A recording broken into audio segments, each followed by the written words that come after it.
The Tisha B'av was once in an inn where all the best Rebbe Shemaises happened, by the way.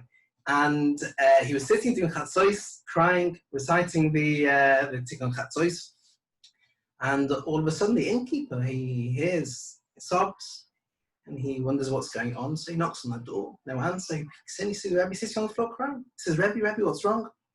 He says, morning the Beis HaMikdash. He says, Rebbe, what's the Beis HaMikdash? He says, I have to tell you about the Beis HaMikdash. The Beis HaMikdash was a makom. It was a place where you could, as it were, feel the Shekhinah. You could see the Rebbeinu Shalom. You could see miracles. There didn't a day go by where somebody could stay in Yerushalayim without doing teshuvah. Someone could feel what the purpose in the world is and redirect their entire life. They could get close to Rebbeinu Shalom. They could be ma'ariv korbanos. They could feel a devekas to Hashem and understand their purpose in life and change their entire lives. The more he's hearing about the Beis HaMikdash, the more sad he's getting because he's realizing he's getting destroyed. So sad, in fact, that he's not just crying, he's physically trembling. The Rebbe starts to worry for his life. He says, but don't worry, because the Beis HaMikdash was destroyed, it's true, but it was a chesed from the Rebbeinu Shalom, because he was kaviyachol angry at his children, as the Jewish people. So as a chesed, he destroyed his own home, sticks and stones. And if you think about it, by taking away his own home, he went into Golos with us. He was with us, he's protecting us, he's there for us the entire time. When we can all come back together. And everything, he's looking after us. And the more the man is hearing, the more excited he's getting, the more he feels the chesed of the Rebbeinu Shalom bringing the chorbans. He starts singing, he starts dancing. And the whole inn by now is awake. Like, what's wrong? What's up? Middle of the night, you hear that Beis HaMikdash was destroyed. So we have to know, as much as we can, what we are missing, what we lost, and what we can hope for. But hope for is the wrong word. We're not supposed to hope for the Yeshua Gedolah. We're not supposed to hope for Mashiach to come, hope for the Beis HaMikdash to be rebuilt. We are supposed to not kivisi. We're supposed to yearn for it, expect it even. That's what the word translates as. What the Brisker Rav explained how. He says, if chas v'shalom, somebody had a sick child at home and they'd called the doctor.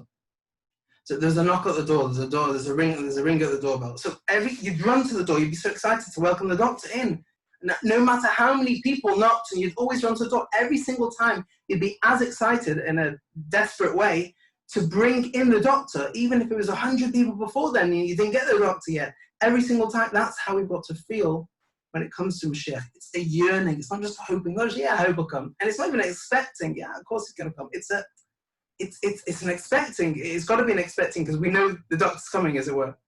But it's more of a real belief that he's coming. Anyway, so where were we? We were in the place of Simcha and knowing what we lost and knowing where to go. So let's talk about what we didn't lose. If we're mourning the building, if we're mourning the place where the Yidden were together and they could pray, then we're missing a large element of what Tisha B'av is. At the same time, if we're waiting for Mashiach to come to solve our problems, to pay our bills, to find a good shidduch, to whatever it is, we're also missing. It's true, it's going to happen, but it's so lacking in an understanding of what we lost and what we're going to get. Now, obviously, certainly me, but we can't understand the hasagas of what is missing and what we're going to get. But what we do know is it's a kirba to HaKadosh Baruch Hu. It's a deep connection from the neshamas to the Rebbeinu Shalom, and it's certainly a level of shleimus where we're going to understand what we are here in the world for and what we're supposed to do. And all of this is through the connection of the Rebbeinu Shalom. Okay, so what is Tisha B'av? What have we lost? So let's speak about what's probably the greatest chil Hashem that could be. Greatest chil Hashem that could be is that the vast majority of Jewish people do not know that they were created. They don't have any shaykhus to Hashem. They don't know they were created, they don't believe it. A father whose children does not recognize that they were nothing. There's nothing. How much of Chil Hashem? That's devastating.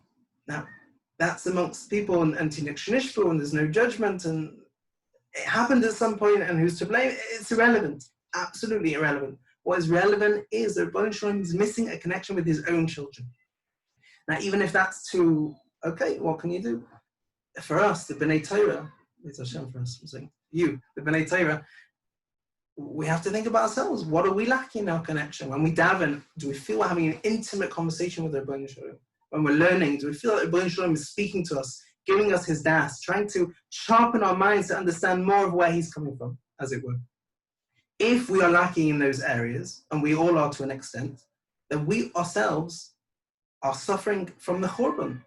Everything in their lives, just the Yeshua, when it comes, we're going to be dancing the streets with simcha of understanding what we're supposed to be here for. It's unimaginable, literally unimaginable. So, okay. So what do we do on this day, on this Tisha B'av, leading up to Tisha B'av, going through, after Tisha B'av? First thing is, I have to say, in the Sivas Shalom, he says, Chatzos on Tisha B'av is the Rosh Hashanah of Rosh Hashanahs. What does he mean? I don't know, but I think I know. He says the Rosh Hashanah of Rosh Hashanah means the beginning of Rosh Hashanah. So we have to understand, what is Rosh Hashanah? Rosh Hashanah is a day of a Bria where somebody was created. Adam HaRishon was created. It was just him and the Rebbeinu Shalom. Where did he come from? The Rebbeinu Shalom couldn't come from anywhere else. Who was his kesher with the Rebbeinu Shalom? There's no one else. It was just him and the Rebbeinu Shalom. That is what we have to do on Rosh Hashanah. B'mamlech HaKadosh Baruch Hu. Now, the Rosh Hashanah of Rosh Hashanahs is perhaps this, that on Tisha B'av, we realize what we're missing. We feel a lacking in our personal relationship with the Rebbeinu Shalom on every single level that we possibly can. Once we realize the lacking, we're able to flip and to say, okay, I realize this lacking, I'm missing something. Now, how do I get it? So the work from Rosh Hashanah until Elul, from Elul certainly until Rosh Hashanah is going to be, now I recognize what I'm lacking, let's work how to get it back. Okay, that's another mahalach. But Tisha B'av is recognize what we're missing, and the turning point to working out what we're able to get. If we're missing the connection, then we know we have a goal, the connection. Now, how to get the connection is a different shmooze.